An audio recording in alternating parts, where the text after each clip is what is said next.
প্রদীপ হলো এমন একটা জিনিস যেটা অন্ধকার সরিয়ে আলো এনে দেয়। আমাদের সবার জীবনেই আলো অন্ধকার ওঠা নামা সুখ দুঃখ থাকে, আমরা সবাই সেটা আস্তে আস্তে কাটিয়ে উঠি।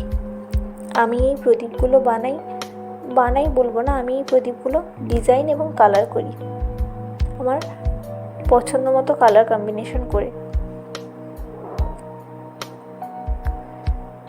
মোটামুটি 14টা প্রদীপ দিয়ে একটা সেট বানাই। একটা বড় প্রদীপ মাঝখানে, তার চারিপাশে 13টা প্রদীপ। দেখতেই পাচ্ছ থালায় সাজিয়ে 14টা প্রদীপ কত সুন্দর লাগছে।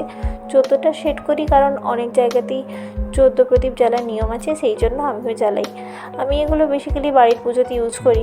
তোমরা দেখলেই বুঝতে পারবে এগুলো কতটা সুন্দর লাগছে। আমি এগুলো কিভাবে কালার করি সেটাও কিছুটা দেখানোর চেষ্টা করেছি। তোমরা এই ভিডিও শেষে দেখতে পাবে জ্বালানোর পরে প্রদীপগুলো ঠিক কতটা সুন্দর লাগছে। ভালো লাগলে লাইক করে দিও।